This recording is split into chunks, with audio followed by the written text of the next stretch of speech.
मौलाना साहब ये जो चमड़ी है ना, चमड़ी ये शरीयत है, अंदर जो है ना अंदर वो तरीकत है। मैंने कहा कहाँ लिखा? अभी तुम जो बोलेगा वो माना जाएगा। फतावा रज़्वी शरीफ में देखिए आला हजरत क्या लिखते हैं, कौले नबी को शरीयत कहा जाता है, फ़िअले नबी को तरीकत कहा जाता है, इल्मे नबी को मारिफत कहा जाता है, हाले नबी को हकीकत कहा जाता है। यानी चारों ज़ाते मुस्तफा का नाम है, चारों ज़ाते मुस्तफा का नाम है। हासिल ये काबिल ने मर्डर किया पहला, कयामत तक जितने लोग मर्डर करेंगे उसको गुनाह मिलेगा। अब ये बात समझ में आ गई तो नबी ने ऐलान किया। नबी ने जब ऐलान किया ला इलाहा इल्लल्लाह मुहम्मदुर रसूलुल्लाह, लोग शशो पंज में थे। यहां से मैं आवाज दूंगा उन मौलाइयों को जो ये कहते हैं हजरत अली सबसे बड़े हैं, वो आके देख ले इस मोमेंट को, इस हालत को। लोग शशो पंज में थे।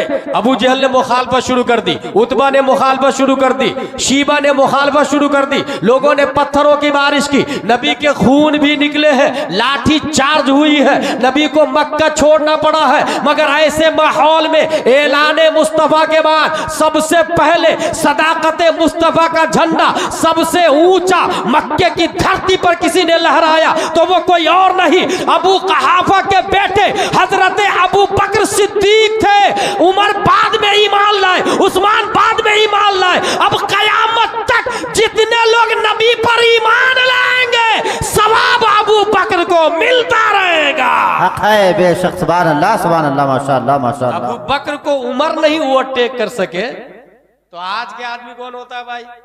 उमर, हजरत उमर नहीं ओवरटेक कर सके। ये लॉजिकली मिसाल दे दिया हूं ताकि आपके दिमाग में भी जवाब रहे।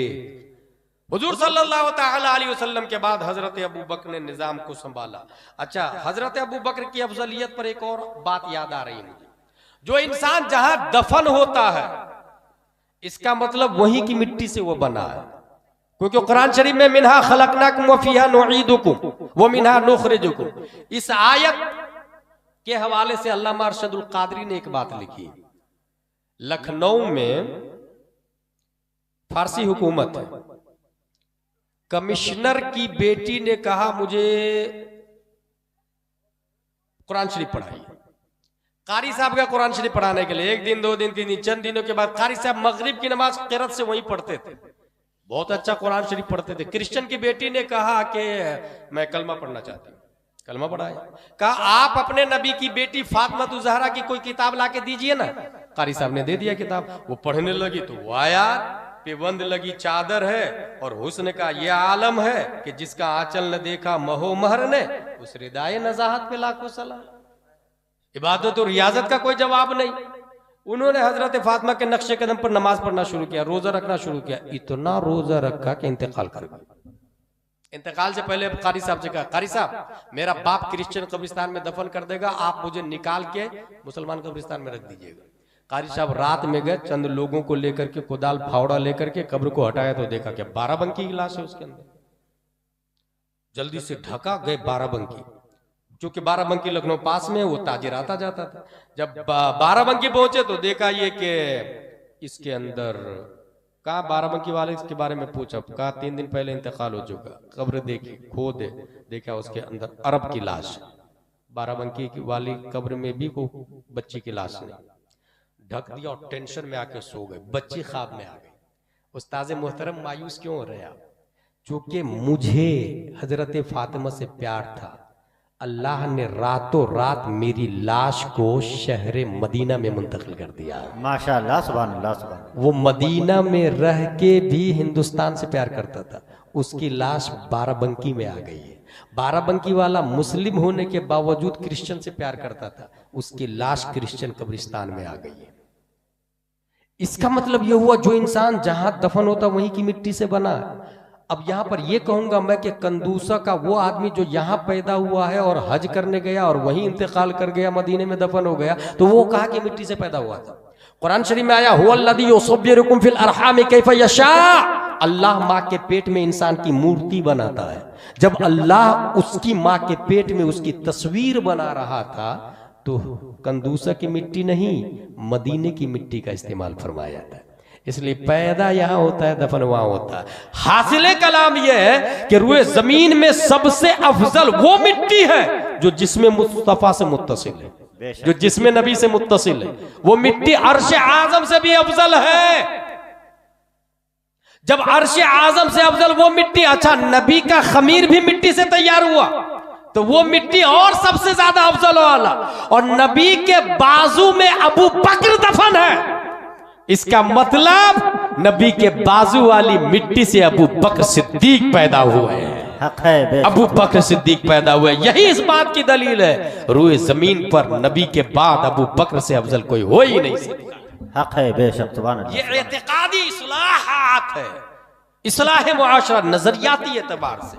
अब आइए, कुरान और हदीस को समझना आसान नहीं था। जैसे हदीस शरीफ में आया अलमाउ मिनल मा, पानी से पानी है, क्या मतलब होता है इसका? कुरान शरीफ में आया कुमू लिल्लाहि कानितीन, क्या मतलब होता है इसका भाई? कुरान शरीफ में आया फगसिलू वजूहकुम व अयदियकुम मिनल मराफिक, चेहरा को दो, हाथ को दो कोहनियों समेत। तो कोहनी धोऊं कि नहीं धोऊं, कौन बताएगा? अल्लाह तबारक व तआला ने कुरान और हदीस को समझाने के लिए 80 हिजरी में कूफा की धरती पर साबित की पीठ से एक बच्चा पैदा किया जिसको दुनिया इमाम आजम अबू हनीफा के नाम से याद है। बेशक। सुभान अल्लाह, सुभान अल्लाह। 12 लाख रूल्स लिखे हैं इमाम आजम अबू हनीफा ने हम लोगों के लिए। और ये ज़हन में रखिएगा, इमाम आजम कौन है? जब इनके वालिद पैदा हुए थे तो तहनीक के लिए हजरत अली की बारगाह में ले गए। हजरत अली ने अपना लुआब दहन डाला था हजरत साबित के मुंह में, यानी हजरत इमाम आजम अबू हनीफा के वालिद के मुंह में हजरत अली का लुआब दहन, और हजरत अली के मुंह में नबी का लुआब दहन। माशाअल्लाह, सुभान अल्लाह। लिहाजा वाया अली वाया वालिद, इमाम आजम के मुंह में प्यारे मुस्तफा का लुआब दहन है। इमाम आजम अबू हनीफा रदियल्लाहु ताला अन्हु 20 साल की उम्र में तिजारत करने के लिए जा रहे हैं। किसी ने कहा कहां जा रहे हैं आप? इमाम शाबी ने कहा कहां जा रहे हैं? कहा तिजारत करने। कहा आपकी पेशानी पर इल्म फजल को चमकता हुआ देख रहा हूं मैं, उलमा की मजलिस में बैठा करे। वो बैठना शुरू किए, बैठते बैठते बैठते फिर वक्त के इमाम आजम अबू हनीफा बने। 4000 उस्ताद है आपके इमाम आजम अबू हनीफा के, 4000 उस्ताद। आप समझ सकते हैं कुरान शरीफ का क्या एहतमाम किया उन्होंने। हर रमजान में 60 मरतबा कुरान शरीफ पढ़ते थे इमाम आजम अबू हनीफा, 60 मरतबा। और सिर्फ बगैर समझे नहीं, समझ के पढ़ते थे। ये समझ के पढ़ने से एक बात बता दो, हम लोग जब लड़की देखने के लिए जाते हैं ना अपने बेटे के लिए, तो लड़की के बारे में पूछते हैं कि बच्ची कहाँ तक पढ़ी है? बोले वो ग्रेजुएट। और दीनी तालीम? बोले हाँ दीनी तालीम भी है ना। क्या दीनी तालीम? बोले कुरान शरीफ पढ़ी, 5 बार कुरान शरीफ पढ़ी, ये दीनी तालीम हो गई। हम लोग भी खुश हो गए कि हाँ बच्ची दीनी तालीम भी जानती है और दुनियावी तालीम भी जानती है। गलत, कुरान शरीफ पढ़ने का नाम दीनी तालीम नहीं है।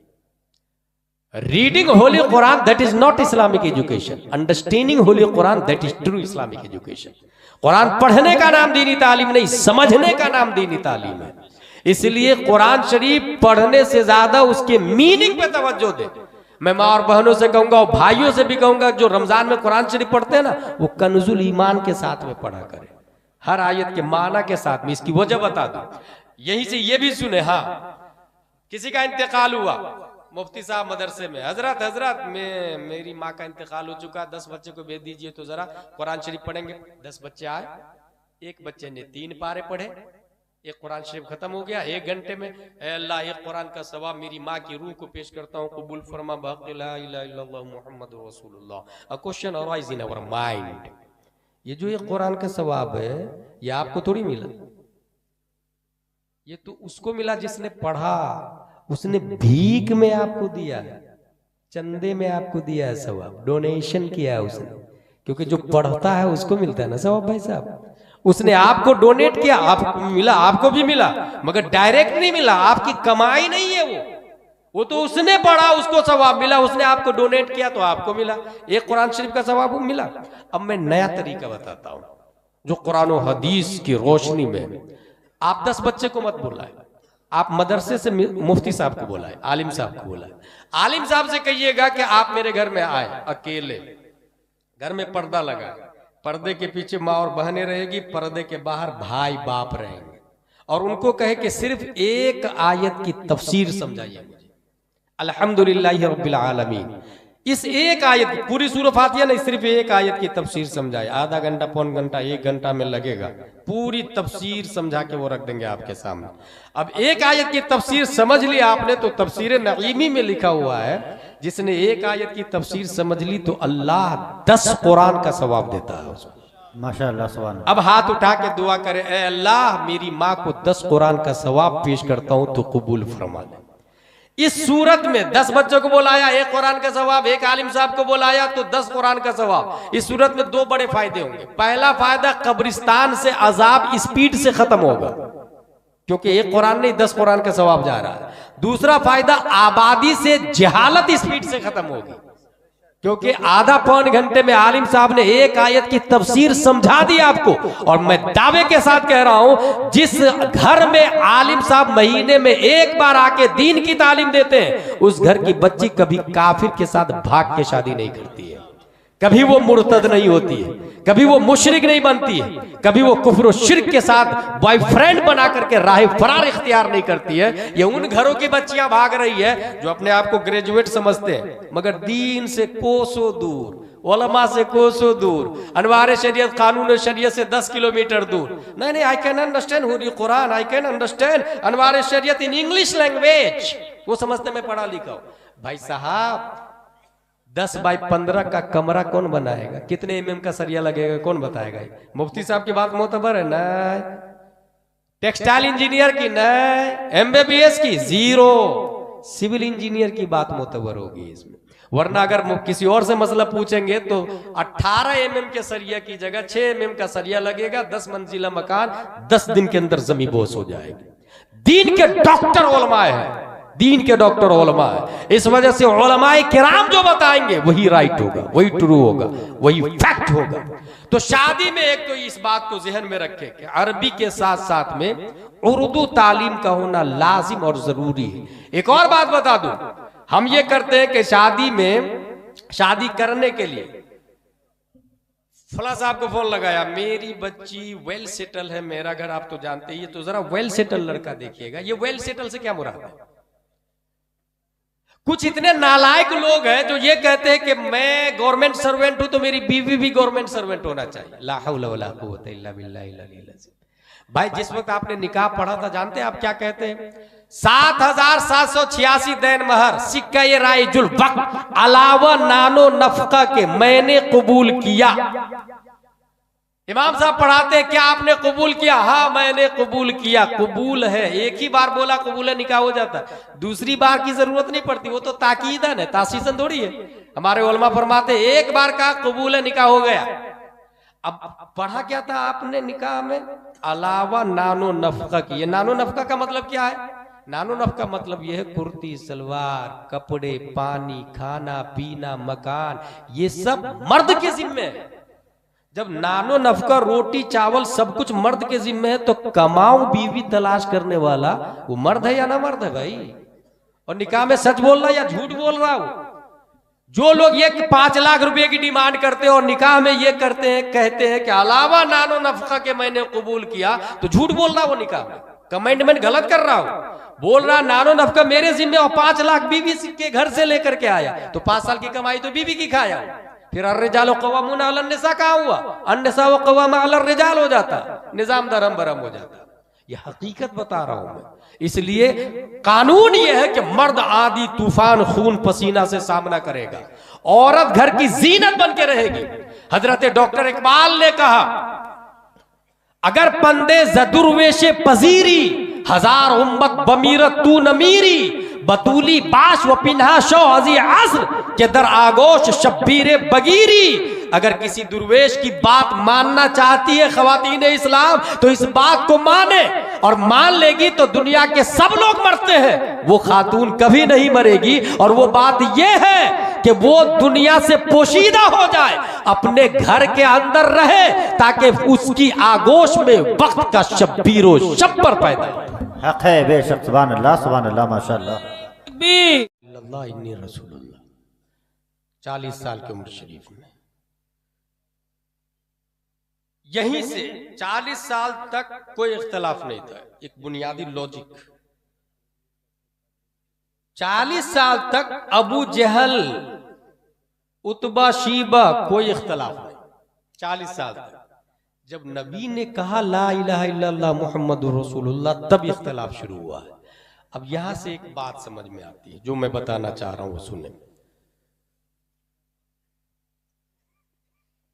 आपके यहां कंदोसा में कोई शख्स ये बोले कि मुझे एक मस्जिद बनानी है, कौन देगा पैसा? एक आदमी खड़ा होकर बोला हजरत मेरी तरफ से 1 लाख रुपया। दूसरा आदमी दूसरे दिन मेरी तरफ से 2 लाख रुपया। तीसरा आदमी तीसरे दिन मेरी तरफ से 3 लाख रुपया। चौथा आदमी चौथे दिन मेरी तरफ से 4 लाख रुपया। पांचवा शख्स मेरी तरफ से 5 लाख रुपया। 1 लाख ज्यादा है या 5 लाख ज्यादा है? 5 लाख। कॉमन सेंस बोलेगा 5 लाख ज्यादा, इस्लाम बोलता है गलत, 1 लाख ज्यादा।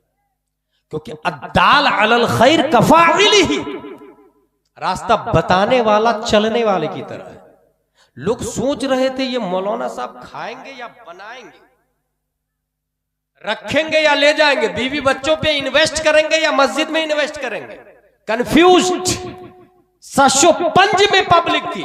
सबसे पहले एक ने बगैर सोचे समझे जो होगा देखा जाएगा, काम अच्छा है, मेरी तरफ से 1 लाख रुपया। दूसरे दिन जिसने 2 लाख दिया ना, पहले वाले का 3 लाख हो गया। तीसरे दिन जिसने 3 लाख दिया, पहले वाले का 3 2 5 और 1 6 लाख रुपया हो गया। चौथे दिन जिसने 4 लाख दिया, पहले वाले का 4 3 7 और 7 और 2 9 और 1 10 लाख हो गया। इसका मतलब यह हुआ कि जिसने सबसे पहले दिया, बाद में जितने लोग देंगे उसको देख करके दिए ना, इसलिए सवाब उसको मिलता रहेगा। ऐसे ही पूरी दुनिया में सबसे पहला कत्ल किसने किया पता आप लोग को? काबिल ने हाबिल का, लड़की के चक्कर में। काबिल ने हाबिल, सगा भाई, काबिल ने मार डाला हाबिल को। अच्छा मुझे एक बात याद आ रही, काबिल ने मारा, कातिल कौन है? काबिल। हाबिल मजलूम हुआ, हाबिल का मजार शरीफ होना चाहिए ना। कयामत तक जितने लोग कत्ल करेंगे गुनाह उधर भी ट्रांसफर होगा, ये इस्लाम का ज़ाब्ता है। मैं ये बताना चाह रहा हूं कि मैं एक जगह गया कर्नाटका में, तो वहां एक बाबा मेरे पास आए, बोले मैं गया था एक ऐसी जगह जहां पर हजरत काबिल का भी मजार था, हजरत हाबिल का भी मजार था। शॉक्ड। मैंने कहा भाई ये तो राम और रावण वाली बात हो गई, कहीं उसको पूजा जाता कहीं उसको पूजा जाता है। भाई काबिल ने मर्डर किया हाबिल का, तो हाबिल का मजार लगना चाहिए ना। काबिल तो नालायक हुआ, बदतमीज हुआ, कातिल हुआ, गुनाहगार का मजार थोड़ी लगता है। फिर उसको मैंने अच्छे से समझाया, वो दूसरी लाइन का आदमी था, पढ़ा लिखा कम, और सबसे बड़ा पीर मैं ही हूं। वो नहीं होते 10-15 अंगूठियां, बड़े बड़े बाल, कब्र में सोने वाले, वो वाले लोग। वो कहते मैं वो तरीकत वाला लोग, तरीकत वाला लोग। और जो आदमी तरीकत का मजा चख लेता है ना, फिर शरीयत का मजा फीका हो जाता है। एक आदमी खंडवा में मुझको मिला, कहता